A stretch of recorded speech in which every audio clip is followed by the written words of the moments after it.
Good morning and welcome to the morning show. I'm Joanne Krulotz filling in for Phil Nee, who is still out.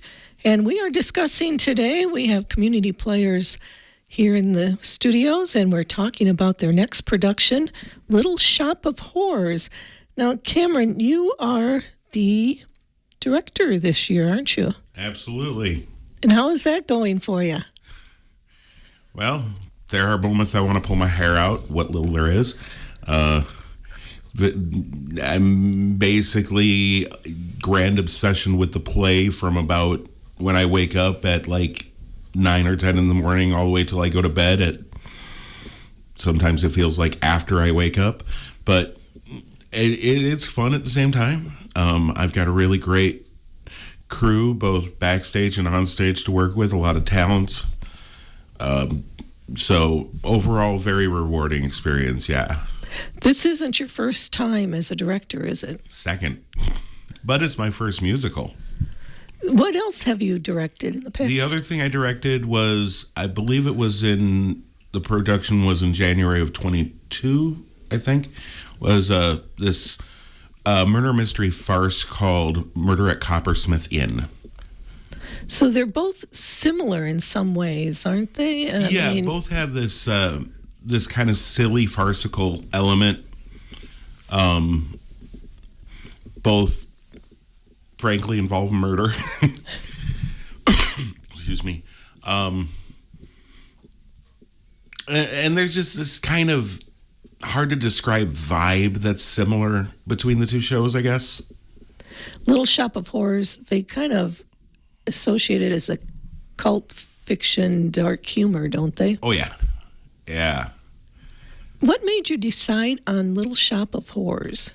Well, I first watched the movie back when it was in theaters. I'm showing my age because I was back in 86 when I was 10 years old. And, immediately, honestly, when I first saw it in the theater, I walked in afraid I was going to, end up with nightmares. I was 10.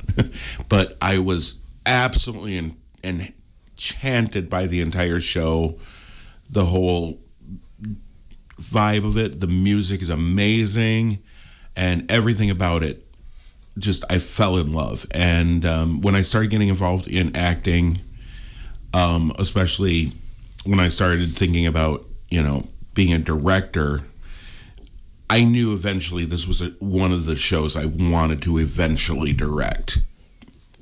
So you set out to do it, and you had your auditions. You've got actors, and you've got stage crew, and you also have an assistant with you here today that is helping direct the play. Glenn Dunn, you have a dual role, don't you? Actually, yes, I do. So I'm assistant director. So it's I'll put out Cam again on the second show that he's done, that he's directed. So again, we're teaming up.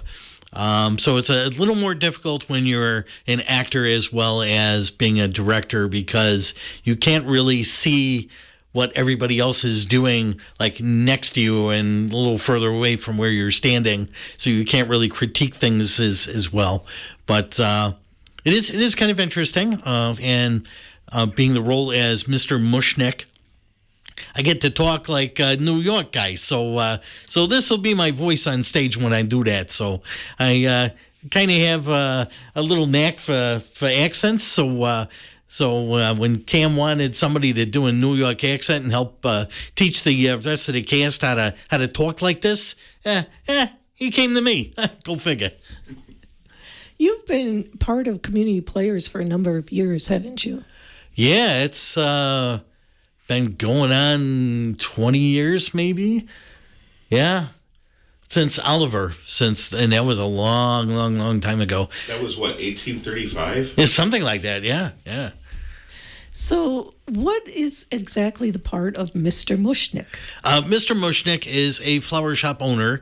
Unfortunately, the flower shop is on Skid Row. Son of a poor area. There's bums on the street. There's winos everywhere. It's just not a nice part of town, and so therefore he's not making any money. He's barely scraping by, but he took in Seymour and Audrey, the two other characters that are in the play, and he has them working at his shop to sort of provide for them. He kind of considers them his children, but it's kind of a not a nice family. It's what do you call it? The dysfunctional family, but it's still a family. So, And is this maybe one of your harder roles to? actually, in a way, it is yes, because as I'm getting older, it's harder and harder to memorize lines and do stuff. But on the other side of the coin, since I've done so many shows, it's easier. I know. Like a lot of the comic timing, when to take a beat here and how to do this and how to wait for this particular thing or do a particular move that'll get more laughs. So in that respect, I can kind of be more useful as like an assistant director to say, this will be funnier if we did this or turn that way. And that'll be like 13% more laughs right here. So Are there times that you maybe ad lib depending on the audience you have that night? That's true, and I've done that on a number of occasions. Unfortunately, and of course I let my fellow actors know. But if there's a Packer game playing on the same time as we're doing a show, I will somehow in between my lines announce what the score of the Packers game is. Say, don't worry, the Packers are up by 7, and then go on with the rest of my lines, and yeah. I'm sure that keeps the audience then more involved in what they're seeing, doesn't it? Oh, absolutely. If you hand me a microphone, you never know what I'm going to say. Just like now.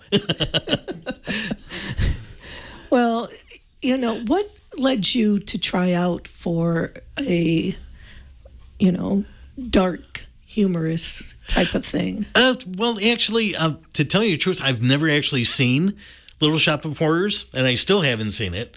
But I know about it. I kind of know the gist of the play and stuff. And one of the reasons that I do that is because either consciously or subconsciously, if an actor watches a particular character doing a particular role, they're going to try and duplicate exactly what that character was doing.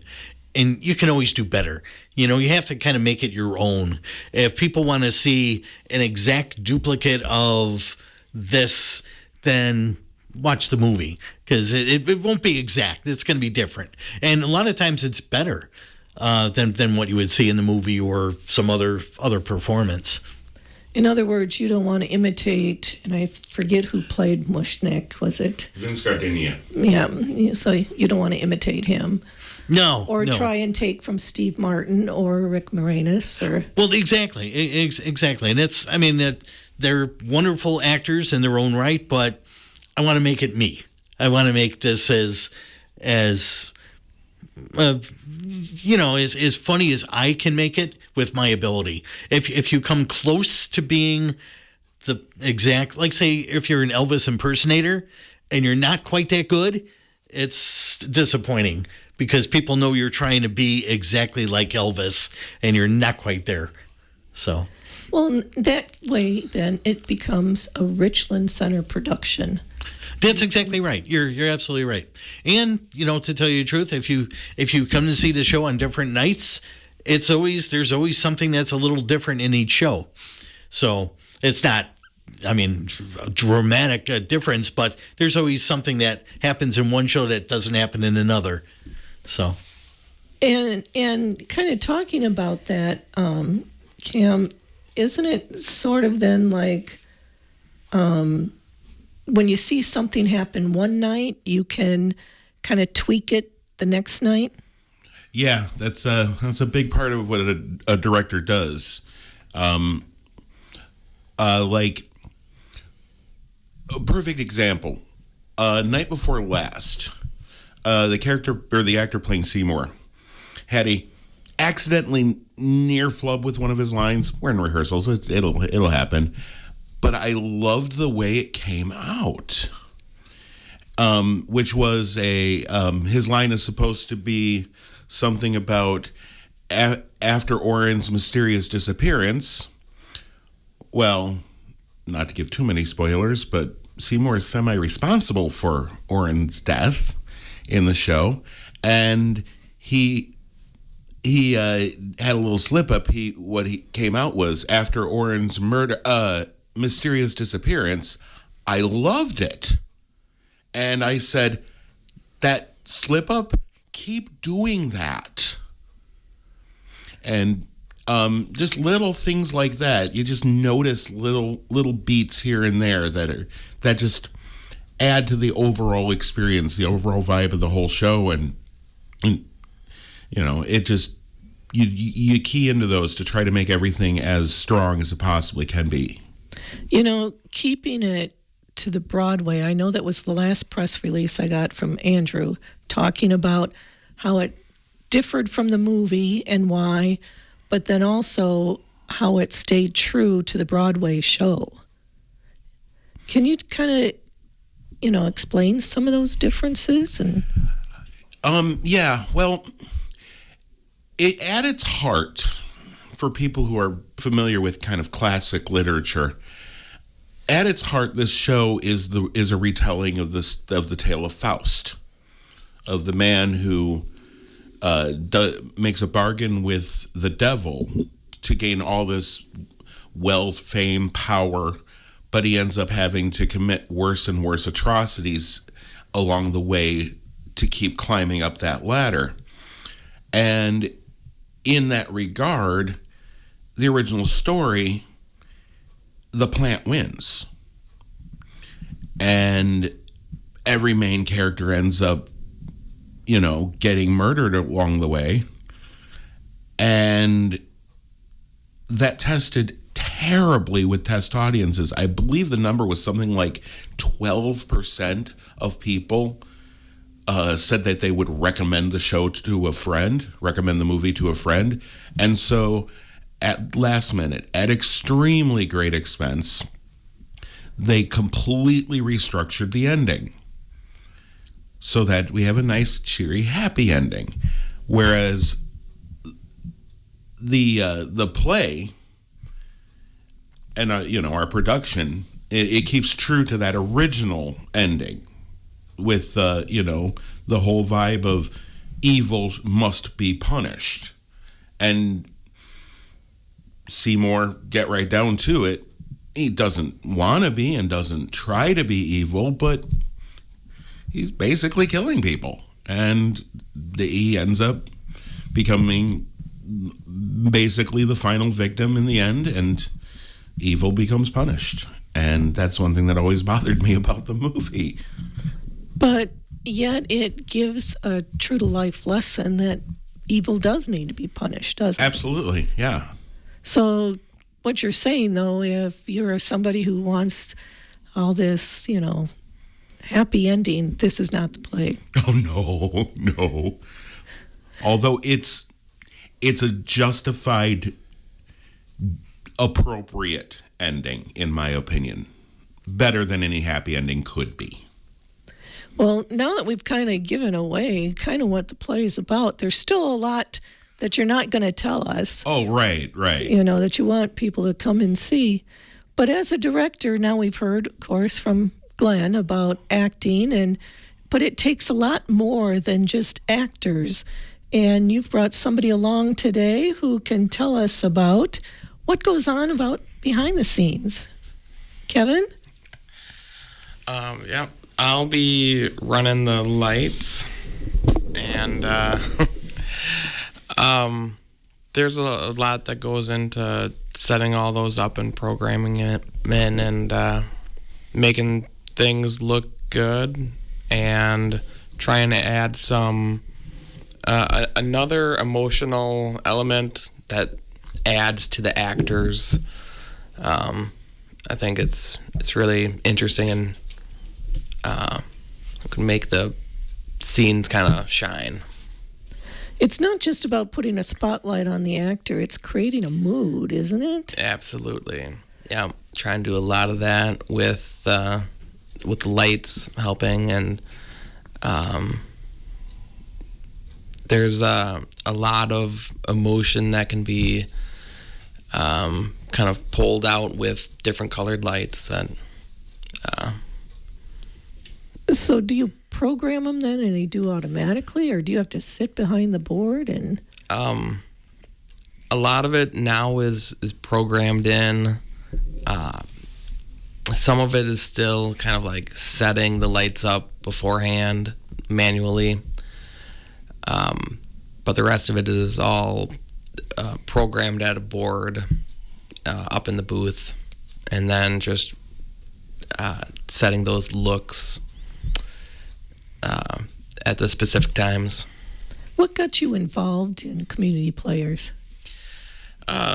My wife was a drama enthusiast, theater, when she was in college, and she kind of pulled me in at the final year of the Copper Top running, and they needed a little bit of help in the tech booth on that show, and I volunteered to go in and help do things, and since then I really liked it and kept with it.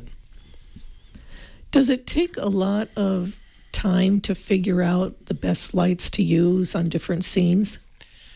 It can, yeah, and there's still sometimes I'll be tweaking the lights, changing them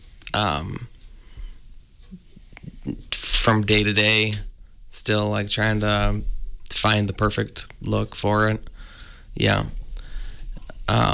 So even the lights can be different from production to production then. Absolutely, yeah. It all depends on probably, how the audience is receiving what's going on stage. Mm-hmm. Yeah, we try and get the biggest reaction that we can from the audience. So, Cam, what is it, now we have Kevin here talking about the lighting, but it takes a lot more even than him behind stage, doesn't it?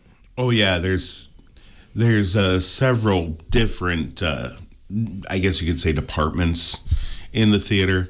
You've got costuming, you've got set building, you've got props, down to publicity. There's makeup, and in this show we have an additional element that generally you don't find much in most of our shows, which is the puppet design and puppet building.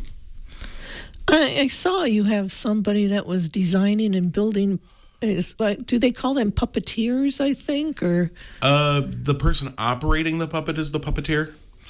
I don't think there's really much of a fancy name other than puppet designer. And who is doing that for you? That's Mike, who is my kind of everything confidant. He's also being an assistant director. So I've got that kind of double team assistant directors with Glenn and Mike.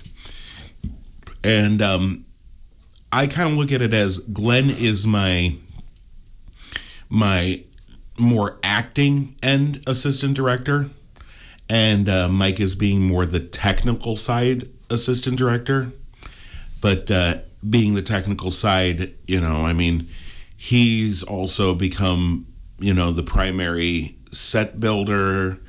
He's designing the puppets. He's also has a vocal performance degree, so he's also helping with guiding the singing to an extent. I could sit here for the next 2 hours and list every little thing Mike has been doing, and he's been absolutely incredible. So, would you say that if somebody wants to get involved with community players, but they're not comfortable being on stage, that to be a stage hand would be their best opportunity? Yeah, and being a stage man, I can talk, really. Being a stagehand, really, it's not a difficult job. It's a very thankless job, honestly, because, at the end of the show, everybody sees the actors and everybody's like, oh, that was a great job. Congratulations, blah, blah, blah. Not realizing that, you got 10 actors you see on stage and another sometimes 10 or 20 people you never actually see who between, helping call the show, helping move set pieces, handing people the props at the right time, all sorts of stuff backstage that no individual job is difficult, but it all absolutely is critical to getting the show and bringing it to life. And I encourage anyone who wants to get involved in theater but doesn't feel comfortable being seen on stage,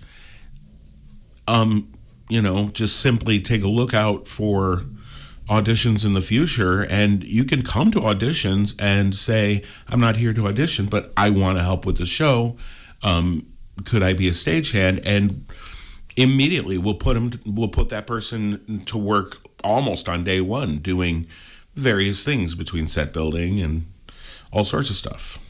Some other ways to help out too would be, ticket takers and ushers. And Yep. I know Sharon Zale's been at church trying to lasso people to come and sell tickets and hand out programs. So, And that includes my mom. yeah, I run into your mom. She hasn't asked me. You know how neighbors are. We don't talk to each other unless we're in Walmart. So we're going to take a break, and then we're going to come back, and we are going to hear from a couple of the actors in Little Shop of Horrors.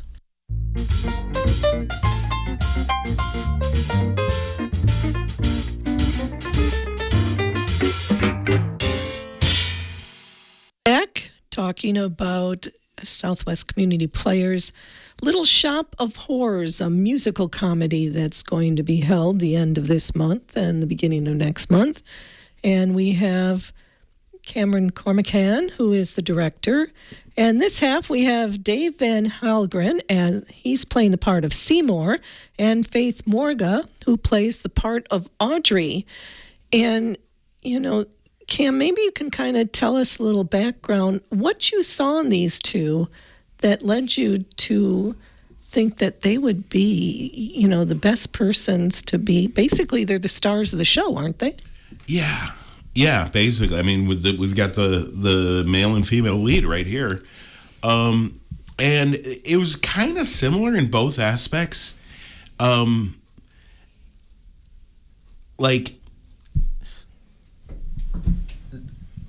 Although it was a dead opposite story between the two. Dave came in first day to read. And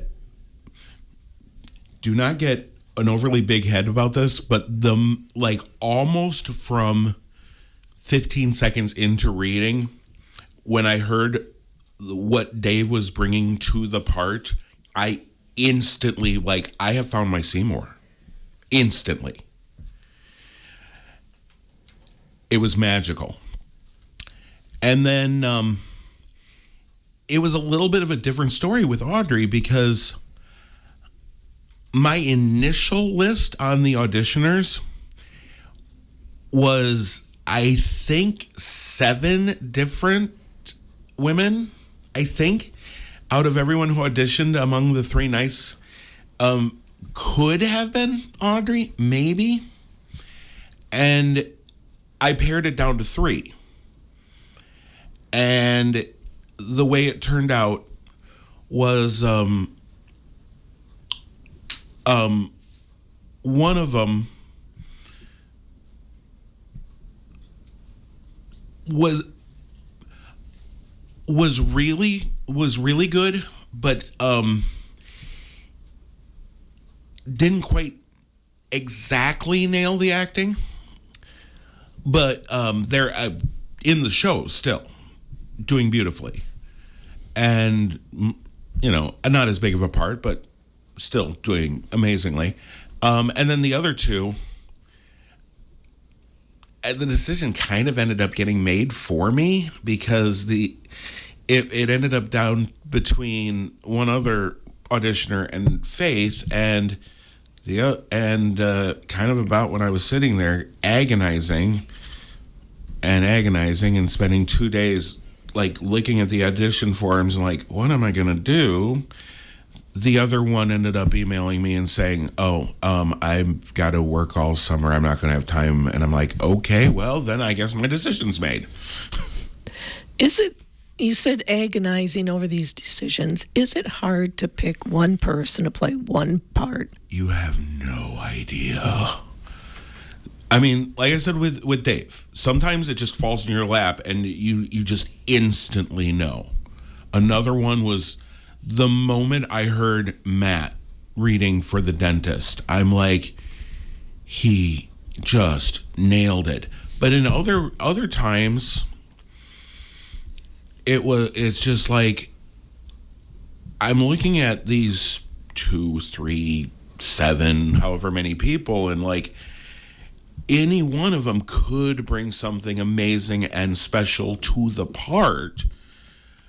And it just, and I'm also, sometimes I'm nice to a fault. Sometimes I'm not. Sometimes even when I'm supposed to be mean, I'm not mean.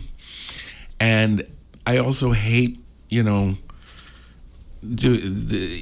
letting people know you were great, just not good enough. In a way that it doesn't sound like an insult, So looking at the stuff and just agonizing over, okay, now I have a decision, but how do I let this other person down without crushing all their hopes and dreams? But as a director, that's your job. Yeah. So maybe that's why you don't want to direct too often. That's true. That's very true. Well, Dave, what brought you into be part of this production of Little Shop of Horrors? I've been a part of a lot of theater. I live in Spring Green, so APT has been a big part of my life, and I've been a part of many musicals at my high school. And me and my friend Ryan, who's also in the show, there was a flyer at our high school for Little Shop of Horrors, and we thought this would be a fun time to spend our summer.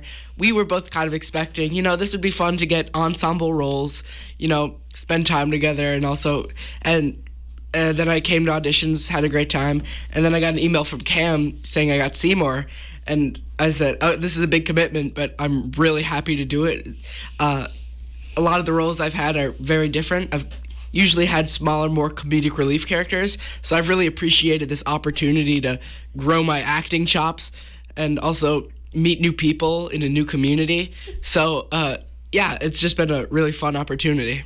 So you're from the Spring Green area. So are you a student at River Valley then? Yeah, I'm going into my senior year. Senior year. So do you participate then you said in the plays at River Valley? Yeah.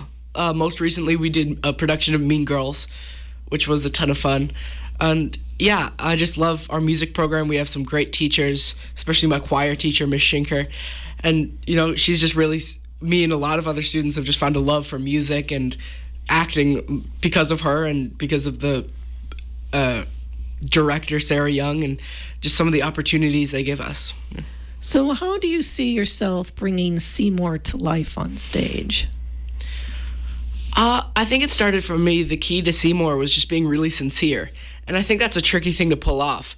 It's easy to be a big actor and be loud and crazy. So I think trying to really understand Seymour as a character started with him being sincere and also finding what drives that character. I mean, he's a poor orphan boy at the beginning who's in love with the girl he works with, but has no way to win her or woo her. And then this opportunity arises with this plant, which is bringing him fame and fortune, and he's wrestling with what he has to do to ensure that fame, even if it means committing crimes. So I think putting that across to the audience has been a challenge, but it's been a lot of fun for me. Do you see any of yourself in this character of Seymour, or? I would like to. Seymour is probably the nicest character in many musicals, especially at the beginning. And I definitely think there's some parts of me, I think, wanting to make other people happy. And yeah, but also I feel like it's very hard to play characters that are just like yourself. I think if you don't want to, if it's easier for me to play a character which is wildly different, because that way I could just kind of play pretend. In Seymour, who's maybe a bit more realistic to me, it's been tricky to pull that across and not go over the top. So maybe there might be a bit of Seymour in me, but I think it's been a challenge, but also,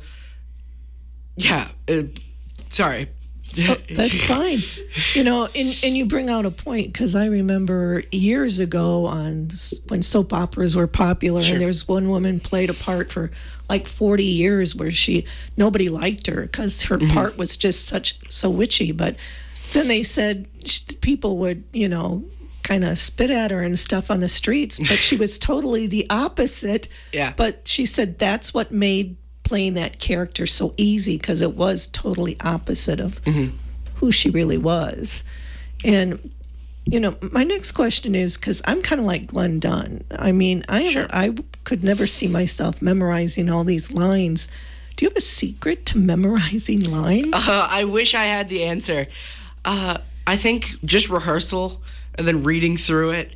I learn best by just doing it over and over. So whenever we rehearse scenes, that's how I learn best. I don't have a specific strategy. I know some people do, but really it's just reading it over and over and just living with it for the past couple months. So your co-star is Faith Morga, who plays the part of Audrey. Did either of you know each other, Faith, before you started this? No. Absolutely not. Nope. No, because I don't know many people. I know some people from the River Valley area that I went to college with and everything, but no, I had never met Dave before this, so it's been quite interesting. So what is your background? Well, so I graduated high school from North Crawford, and I was part of the theater program there, so I did 14 productions. Then when we still had the campus here in Richland Center, I went there for my first 2 years and did the theater program here. And then I took a hiatus from doing theater while I went to Platteville. After I graduated, I came back, and last year I joined Community Players to do Music Man. So you're playing the part of Audrey. How do you bring Audrey to life on stage? By pulling from personal experiences. With Audrey not being in the greatest of a relationship, I kind of pull from relationships that I have been in that weren't the greatest to really bring out her scared and meek personality with that. So being able to draw from those personal experiences has really helped me bring out that part of Audrey. So you would say then that life experiences help in bringing a character to life? Absolutely, yes. If you can relate to the character in any shape, way, or form, it'll definitely help you portray that character much better. Had you seen the movie? Yes, I had seen the movie. I had seen it a really long time ago, and then one night I came home from rehearsal, my mom was watching it, so then I just finished watching the movie with her. And did you see the movie then before you tried out, so you kind of had an idea of what the storyline was? And It had been years since I had actually seen the movie, but when I saw that we were doing Little Shop, because Cam had talked about it last year during Music Man, and then saw that it was actually greenlit to do so this summer, I knew that I was wanting to audition. But it didn't matter to me what part I got, because I was really hoping to be a puppeteer. What do you find the most gratifying when you're on stage? Being able to, give joy to people, being able to look out into the audience and see them, like, really listening to the story and moving along and like being listening to the songs, and some of them, even if some of them sing along to the songs while they're in the audience, I love watching that from the stage. I love being able to see that what I am doing on stage is making people happy, like in the audience, and being able to see that makes it so much worth it. Do you see the audience's reaction kind of telling you how you need to enunciate or, react to different things in the scene? Definitely. Especially when I was in high school, I noticed when I was on stage, I do that a lot. I would change how I would perceive something. If I noticed something in the audience, they were looking a little confused, I would change what I was doing. But I would definitely say, like, looking out in the audience, if I noticed that, like, people weren't really or having issues understanding, I would definitely want to try and make it better for them. Well, it's been great having the two of you on. We're going to go back to Cam because we want to kind of talk about, we've been talking about the play, but when is it? Where is it? What? So the performances are July 25th, 26th, 27th, and in August 1st, 2nd, 3rd. Those are 2 consecutive weekends, Friday, Saturday, Sunday. The Friday and Saturday performances are at 7 p.m. Sundays are at 2 p.m. And that's going to be at the Richland Center High School. And ticket prices are going to be $15 for an adult, $10 for a child. And we also offer a family package, which is $50 for 2 adults and any number of children. But this being a dark comedy, and I know some of the releases said, not for small children, what would you say the age should be for? I would see, I would probably say in a modern context, think about it like a PG-13 movie, probably. Okay. So, and the adult is considered 18. Yeah. So you can still have a lot of kids coming through on that family package. Yeah. And then is there, of course it's at the high school, so it's handicap accessible. And then you have an intermission? Yes. We'll have a 15-minute intermission.